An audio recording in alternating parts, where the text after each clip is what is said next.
continue talking about the book of Hebrews. But before that, let me point out that the writer of this book was addressing the Hebrews. At that time, may faction sa mga Hebrews. There are those who are already Christians, pero their faith has been wavering and they wanted to go back.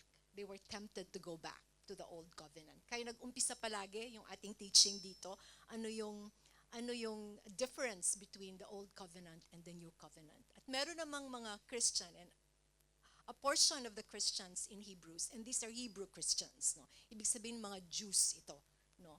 Who was very committed to the Jesus Christian, quote-unquote, na covenant. Pero the writer of Hebrews was really addressing the Hebrews who are not so committed to the faith. And they were so tempted to go back to the old covenant. So let me begin with a very short intro to the book of Hebrews. At the heart of the new covenant is the assurance of salvation. We know that through Jesus. Jesus' incarnation, ibig sabihin, His human body as offering, compared to the old covenant na yung offering ay yung mga katawan ng mga animals. Sa new covenant, si Jesus Christ ang inoffer, His sinless body. Okay? And with this suffering, with this sacrifice, His dying on the cross, ito nga yung sinabi, one last and final sacrifice, no? For all our sins. Nawalan tayo. We were saved. We were saved. Quote unquote saved. His resurrection, because He died, His resurrection paved the way. Pumasok na ngayon ang Holy Spirit. Making Jesus Christ, the living God. Kasi yung Holy Spirit is the perfecter of God's people. Sinasanctify tayo ng Holy Spirit. Let me begin with this verse, and it's not the verse that we're going to look into today. Okay.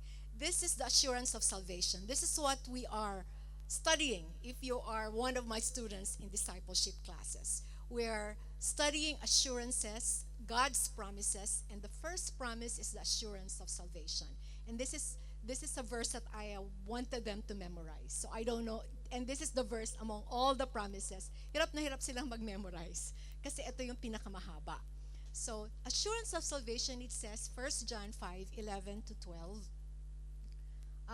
And this is the testimony, sabi ni John. God has given us eternal life, and this life is in His Son, Jesus Christ. Okay. Whoever has the Son, whoever has received Jesus, has life. Whoever does not have the Son of God does not have life. So sabi ni John, I write these things to you who believe in the name of the Son of God, that you may know that you have eternal life. This is the confidence we have in approaching God. Hindi to kasama tong last verse, baka naman magtaka yung mga estudyante ko kasi hindi ito pinamemorize sa kanila. This is the confidence we have in approaching God, that if we ask anything according to His will, He hears us. So pag ini-explain ko ito sa klase, ang naiisip ko lang palagi, eternal life, meron kang buhay na walang hanggan. Ano ba talaga ang ibig sabihin nun? Ano ba talaga ang ibig sabihin na ako ay saved?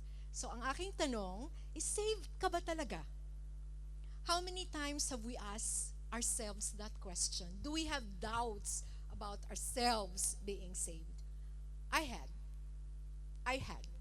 Hindi ko alam sa inyo, but I had doubts about myself being saved. Probably because mali yung tanong ko. I think the question should be, how can we be confident in our salvation? Tinanggap na natin ng Panginoon. We have the Holy Spirit in us. Bakit hindi pa tayo confident? Bakit pa tayo nagda-doubt? At bakit hindi pa natin masyadong maipaliwanag ba kung ano yung salvation na yan na sinasabi nila na ito ay pangako ng Panginoon? It is a gift, not only just a promise, but a gift to us. So the title of our conversation today is Confident in My Salvation. And we are going to look into Hebrews chapter 10, verses 19 to 39. At ang ating OPM, salvation carries the weight of Jesus' love as we work out its fulfillment. Let me stay here for a while, no? Carries the weight. Bakit ginamit ko yung weight?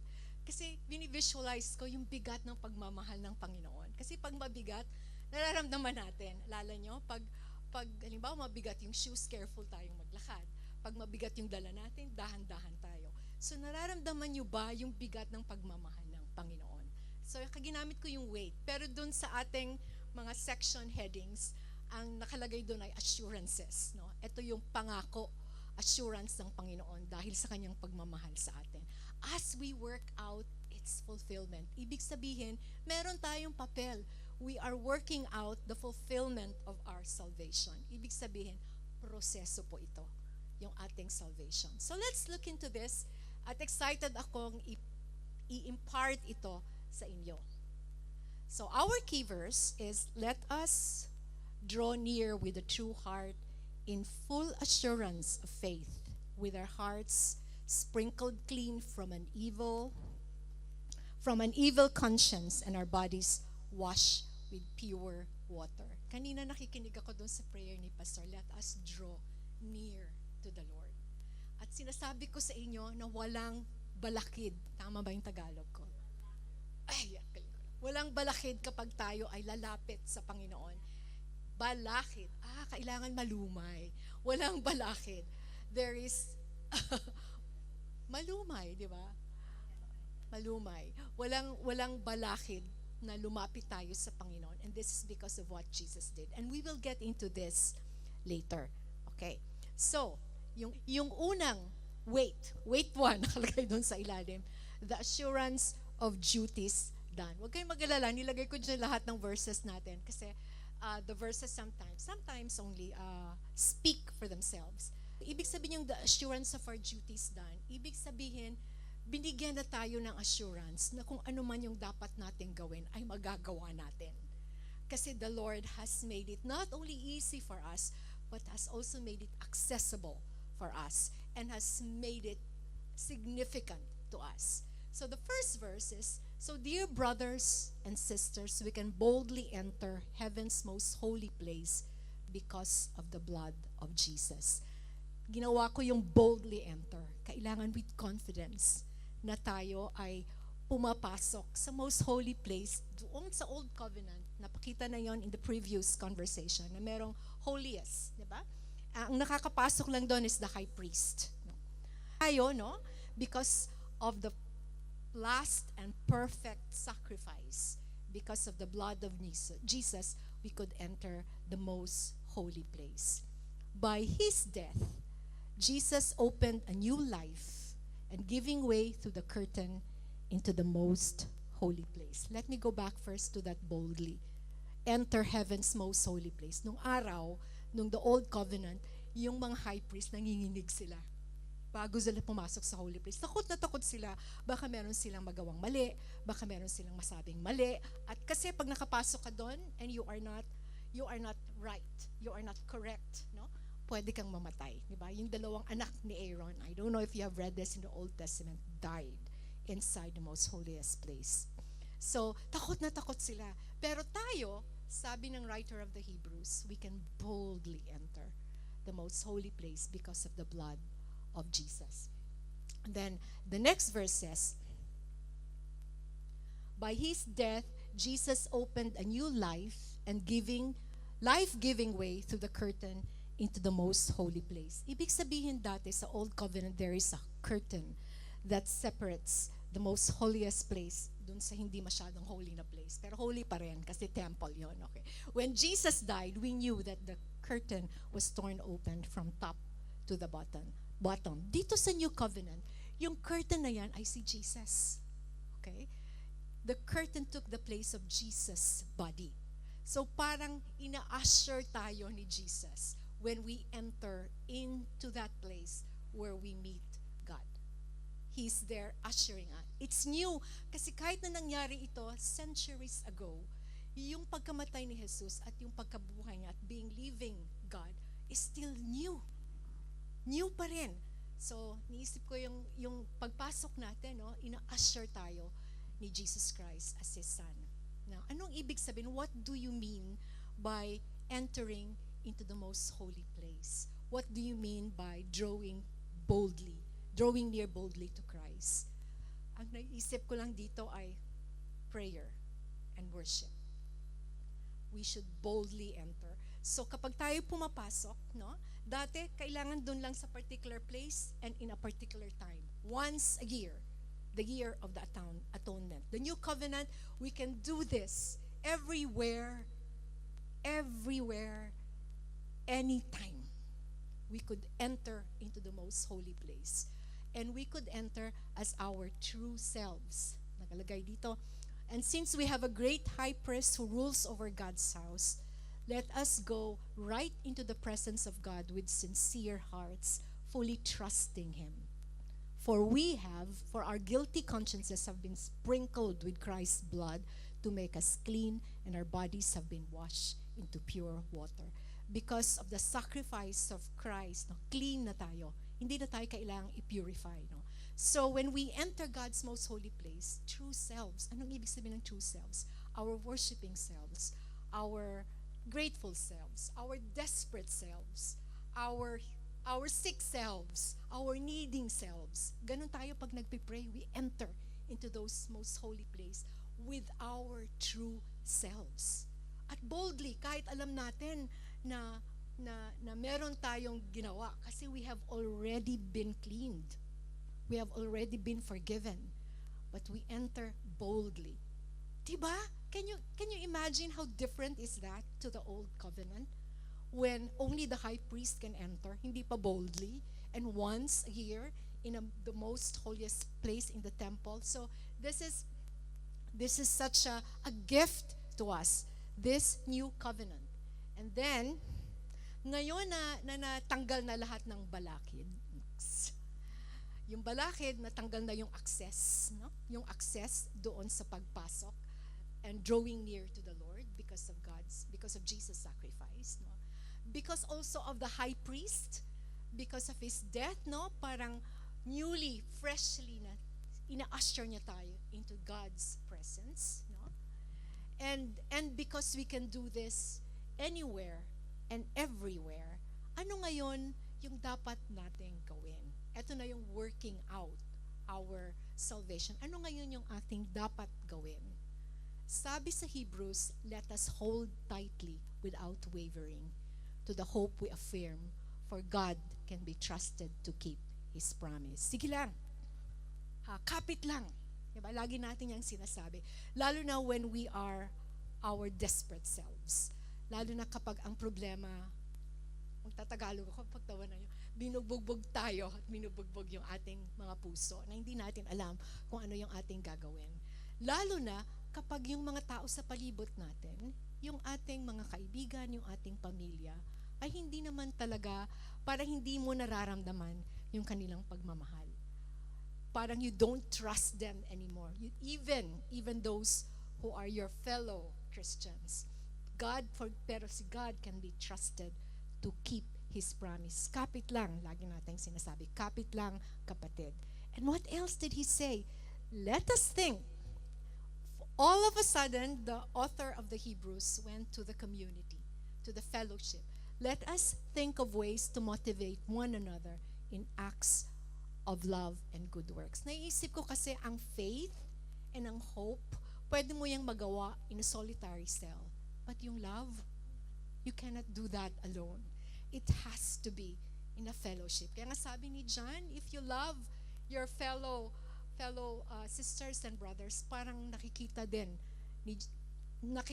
na you love Jesus. So the acts of love.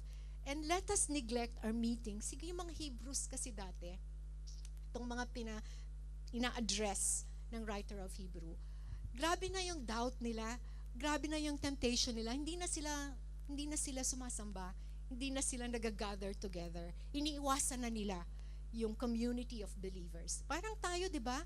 Kung may problema at kung may duda, imbis na pumunta sa simbahan, na sana dun talaga mariresolve if ever, no? It may not be a one-time thing.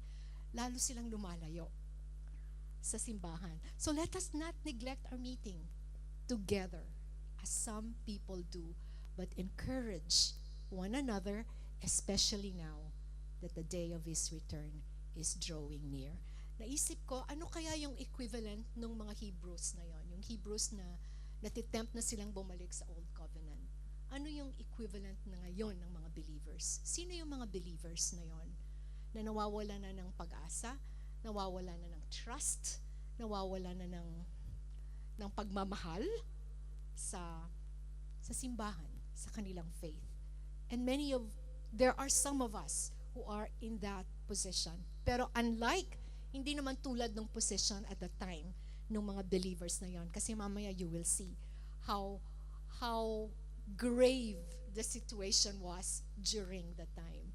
Let us not neglect our meeting together as some people do, but encourage one another, especially now that the day of His return is drawing near. Tagal na nito ha. This was written hundreds of years ago.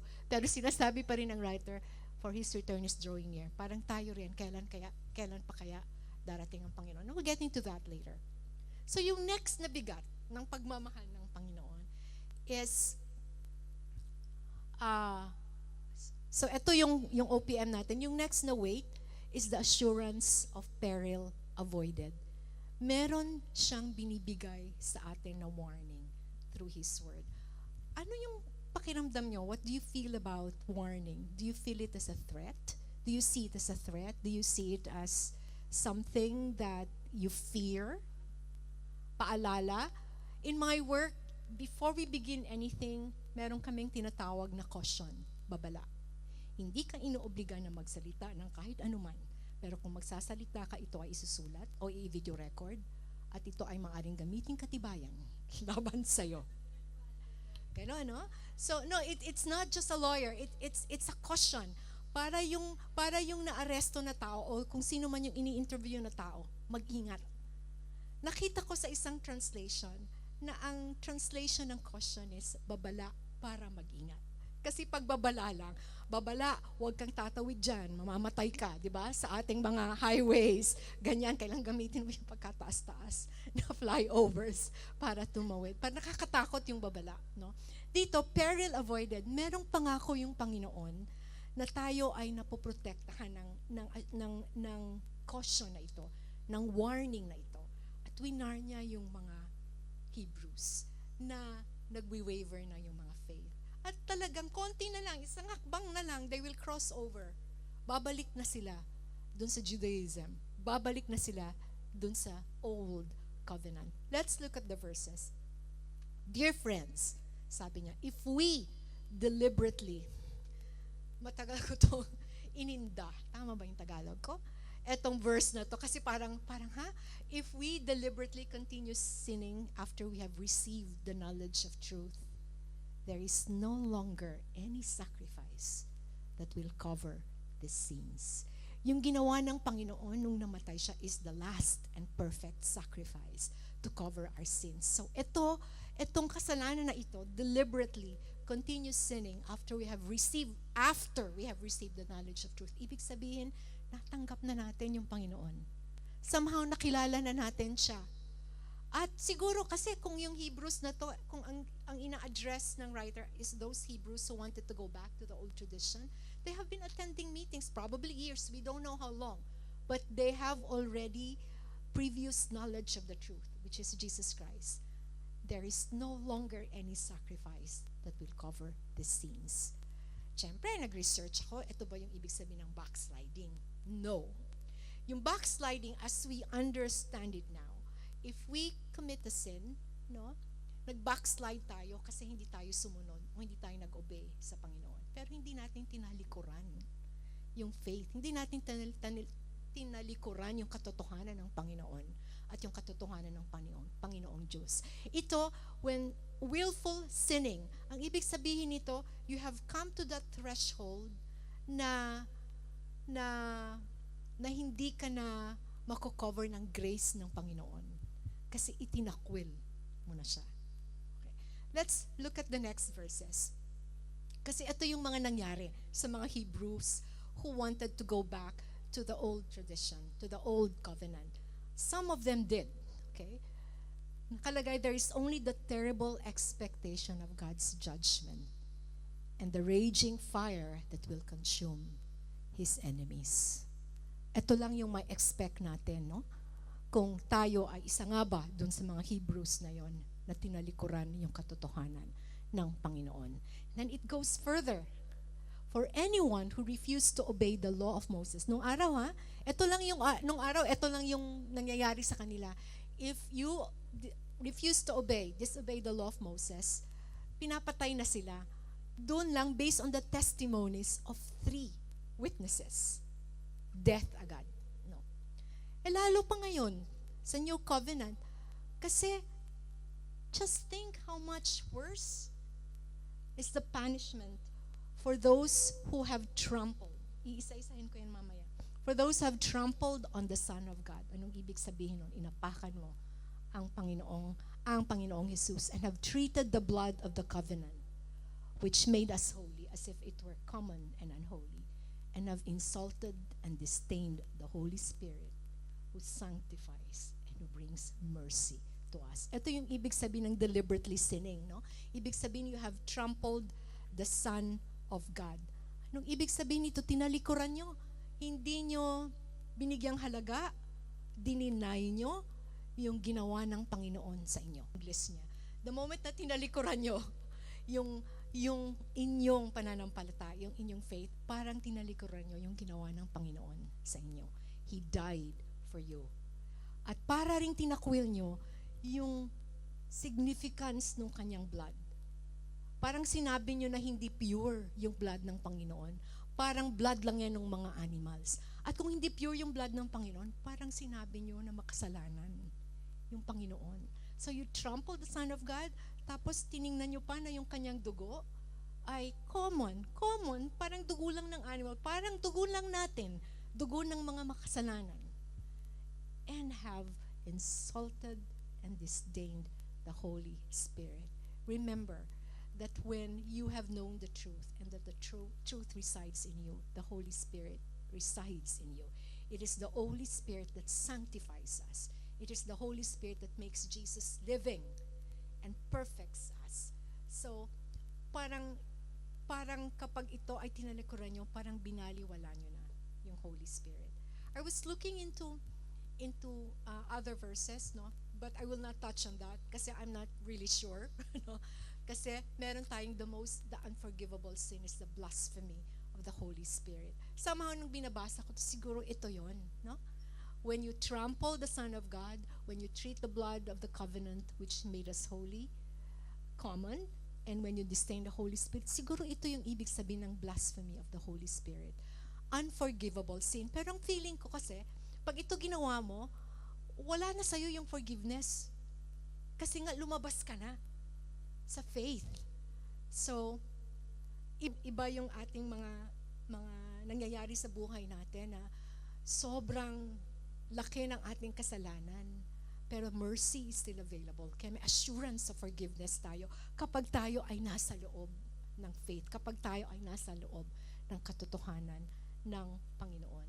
Tapos sabi niya, for we know the one who said, I will take revenge, I will pay back. Kaya yung ibig sabihin dito, the Lord will judge His own people. It is a terrible thing to fall into the hands of the living God. Meron akong nabasa na commentary na yung take revenge daw, mali daw yun ang translation. Kasi parang nilabas nyo na napaka-vindictive ng Panginoon. Ang original Greek word lang daw doon, ang ibig lang sabihin, everybody has meted justice. Ibig sabihin, each to his own, kung ano man yun. No?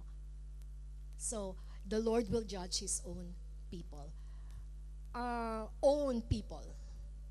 So, medyo nalaalanganin din ako, no? Kasi the Lord shall judge His own people in relation to this. So it is, fall into the hands of the living God. Ibig sabihin, lumabas ka na dun sa kamay, dun sa abot, dun sa scope ng buhay na Diyos.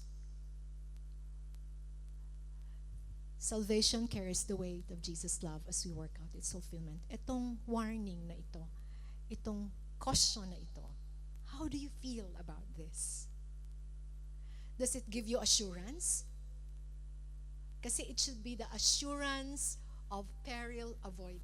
So parang meron ba itong pangako o inassure ba tayo na dahil sa warning na ito, iiwasan natin ito? Yes, kailangan natin, diba? Kung wala ito, hanggang saan yung hanggang saan yung parameters ng pwede nating gawin at pwede nating hindi gawin, no? So pag may warning tayo, alam natin na ito sobra na to. Kapag tinakwil ko na yung Panginoon, kapag tumalikod na ako, if I turn my back, kanina ko pa hinahanap yung English na yun. If I turn my back to the faith and to the truth of Jesus Christ, at ako ay lumipat kung ano man, kung ito man ang hindi Judaism, at ako ay lumipat sa ibang faith, that is probably the equivalent of that. Hindi ko alam if you have thought about this, if this were in your thoughts, but if, and I wouldn't rule that out, if this were in your thoughts, mayroong nagko-cover sa inyo ng warning na yon, the assurance of peril avoided. So, itong warning na to, bigat pa rin na to ng pagmamahal ng Panginoon. At ito ay warning din sa atin kung paano natin maayos, paano natin mawo-work out yung fulfillment ng ating salvation. So, yung pangatlong weight, 3, the assurance of precious memories. Ano ba yung nangyari sa mga Hebrews na ito na tempted silang bumalik, no? Sa old tradition, sa old covenant? Ano ba yung mga nangyari sa atin minsan? No, we are so tempted to get out of this so-called truth, this so-called faith, this so-called new covenant. Kasi covered tayo ng new covenant, tayo mga Hentil. Let's look at the verses. Sabi ng writers of the Hebrew, think back on those early days when you first learned about Christ. Remember how you remained faithful even though it meant terrible suffering. Think back of the days nung natanggap nyo ang Panginoon. Honeymoon stage, atat na atat. Parang lahat gustong sabihan, parang bait-bait, all of a sudden, parang gusto mong patawarin lahat. Yet you remain faithful even though it meant terrible suffering. At kahit na meron kang iniinda nung panahon na yon, you learned about Christ and you knew that Christ is the answer to what you have been going through. Sabi niya, ito rin yung sinabi niya sa mga Hebrews. Sinabi niya, sometimes you were exposed to public ridicule and were beaten. I'm sure ino-ostracize sila. Kasi the Jews versus the Jews na naging Christian. No?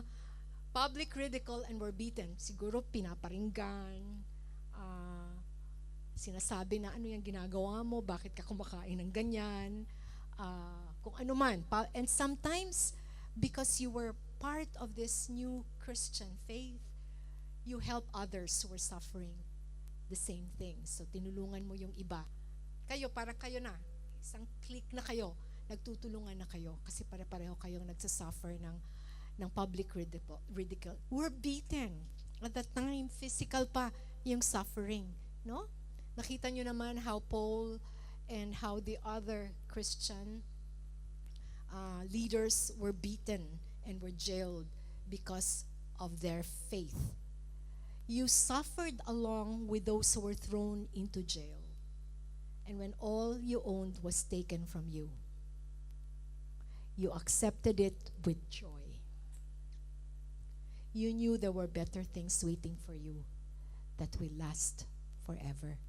Alam nyo to, na-realize nyo ba na puro yan past tense? You knew, alam nyo. Pero ngayon parang hindi nyo na yun alam. Parang nakalimutan nyo na.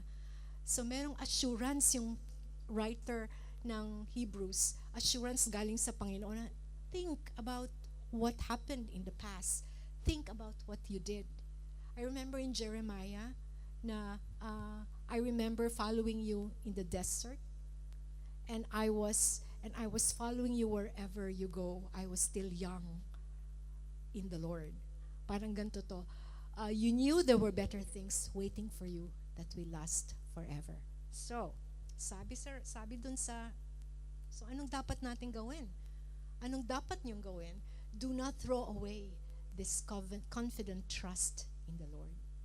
Huwag niyong basta-bastang ibasura.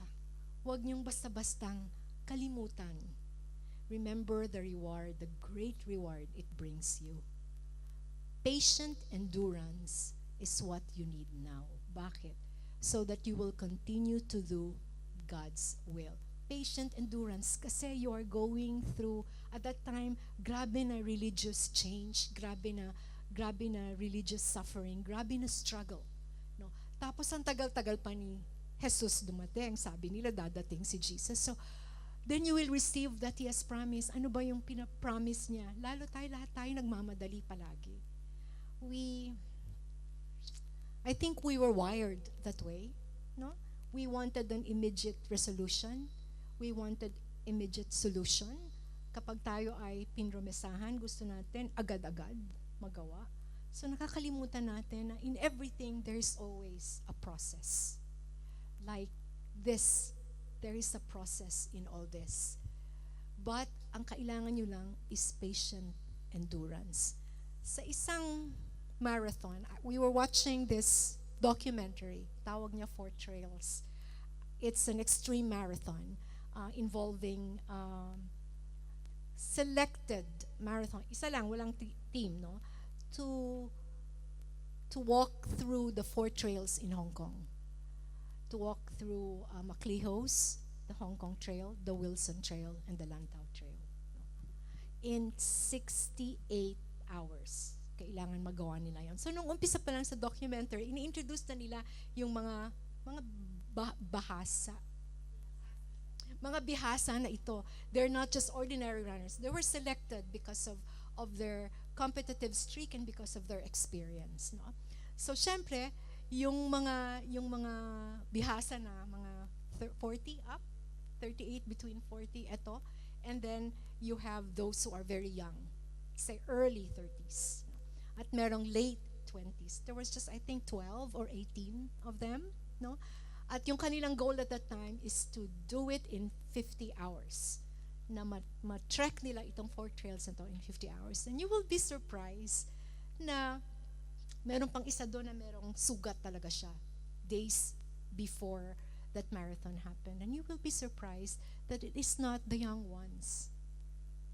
It is not the young ones who would finish the trail.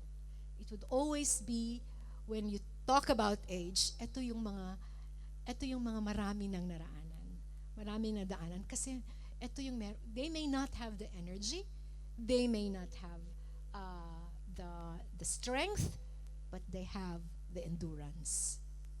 So maraming mga matatanda na kahit hindi nila tapos in 60 hours, tuloy pa rin. Tinapos pa rin nila yung Four Trails. But it was so revealing na napaka-importante ng endurance na yan. Kasi grabe talaga yung mga naranasan nila in the trails. Wala kasi silang team so they're on their own. Magkakaroon lang sila ng team when they finish one trail.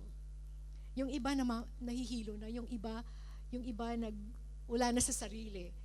Yung iba, it was such a nerve-wracking, heartbreaking documentary, but you can see the human spirit. At kung kaya ito, ng human spirit, ng mga ordinaryong tao na hindi nga believers, ano pa kaya tayo na meron tayong power in us, the strength that was given to us, the gift that was given to us when we accepted Lord Jesus as our Savior. Then you will receive all that He has promised. For in just a little while, lapit na, the coming one will come and not delay. Siyempre, subjective yan, no? Malapit na. Laging sinasabing malapit na, nobody knows when, no? But malapit na. Nararamdaman nyo ba na malapit na? Meron ba kayong, nababasa ba kayo ng mga signs dyan at mga kung ano-ano? But nobody really knows, no? Pero while hindi natin alam, at we're hanging on to that phrase, malapit na. One will come and not delay. Hindi niya i-delay, ibig sabihin may dahilan siya kung bakit hindi pa siya dumarating ngayon, no? We cling to that, we hold on to that. And then, and my righteous ones, sabi ng writer ng Hebrews, will live by faith. Through this, my righteous ones will live by faith. Paulit-ulit to. Sinabi ito ni Paul, sinabi ito ni Habakkuk, sinabi ito sa Old Testament. Kung ikaw may faith, you will live by faith. You will hang on. But I will take no pleasure in anyone who turns away. Kung sino ang the ones who cross the line and turn their backs on Jesus Christ. But we are not like those who turn away from God to their own destruction. Grabe na encouragement to the faithful ones whose souls will be saved. Hindi ibig sabihin dito ng soul saved ay yung save na tayo ay mapapatawad at dahil sa ating mga kasalanan, and then that we are saved. What saved here means is that complete possession. We are soul saved. We are in the complete possession of Jesus Christ. Yung faith at first is receptive. It spreads and then it sails catch. Kaya maraming na babahagian ng revelation ni Christ. Pero yung ating response palagi sa kanyang word at yung kanyang grace ay yung ating faith. So yung sinasabi diyang whose souls will be saved, ibig sabihin whose souls will be possessed by the one who is the perfecter of all. Naisip ko si Paul in chapter 3, and I put this here. In chapter 3 Philippians, sabi ni Paul, I want to know Christ and experience the mighty power that raised him from the dead. I want to suffer with him, sharing in his death, so that one way or another, I will experience resurrection from the dead. I don't mean to say that I have already achieved these things or that I have already reached perfection. Ito tayo. But I press on. Yun yung sinasabi. Ito yung mga soul saved. Ito tayo. But I press on to possess that perfection for which Christ Jesus first possessed me. Are you confident in your salvation? Nakikita niyo ba yung kabigatan ng pagmamahal ng Panginoon nung binuksan niyo yung inyong mga puso at yung kanyang mga puso na tanggapin siya bilang Panginoon niyo at bilang tagapagligtas? Nakikita niyo ba yan? Nakikita niyo ba kung paano kayo magre-respond para ma-fulfill etong salvation na ibinigay sa atin ng libre, na binigay sa atin na grabe ang kabigatan ng suffering niya? Carries the weight of Jesus' love as we work out its fulfillment. Confident in my salvation. Sana pagkatapos ng conversation na ito, maisip nyo na hindi lang mahalaga na kayo ay ligtas, kundi pwede kayong mag-draw near boldly sa holy place kasi confident kayo na kayo ay ligtas. Confident kayo ng inyong salvation. And you still press on, no? To achieve that perfection through the Holy Spirit that Jesus first possessed you. Sabi ko dito, possessing the knowledge of salvation brings fortitude. Fortitude, ibig sabihin courage, no? Bravery, ibig sabihin tenacity, no? And protection. Pinoprotekta kayo na protection from your doubts, protection from a deliberate, willful sinning, protection to believers needed in this difficult and changing times. So ang challenge ko sa inyo mga kapatid, go back to your prayers. When was the last time you boldly enter into the holy place? When was the last time your true selves enter into that holy place? Hindi dito nabanggit, no one word of praying. Wala, ni isang salita ng panalangin. When you entered into the holy place, when was the last time? And when you entered that holy place, in boldness ba? Were you bold? You may be fearful, you may be desperate, you may be sick, but you are bold in your confidence na pakikinggan kayo. You are bold in your confidence na kayo ay hindi i-ignore. You are bold in your confidence that there is an answer to what it is that you drawn near. Napakahalaga, no? Na when we put ourselves, when we enter into that place, most holy place, and when we talk to God, kailangan thoughtful yung ating mga panalangin. Thoughtful, naiisip natin gawing thoughtful kasi alam na natin kung what encompasses, what encompasses and what salvation carries sa buhay natin, and how it will work out sa mga buhay natin. Dalangin ko na sana nagwo-work out ito. Malapit na, na to the perfection. May fulfillment kasi ito. Yung fulfillment, wala ko naman yung word na yan. Pag fulfillment, ibig sabihin na tapos na deliver na. Diba? So, hindi pa siguro na-deliver, no? We are still in the process na yung ating salvation is being fulfilled. And we are given the weapons. We're given the weapons, we're given the assurances, quote unquote. We're given the assurances para ito ay magawa natin. Kasi tayo ay pinoprotektahan, tayo ay tinitirahan, ginagabayan ng pagmamahal ng Panginoon.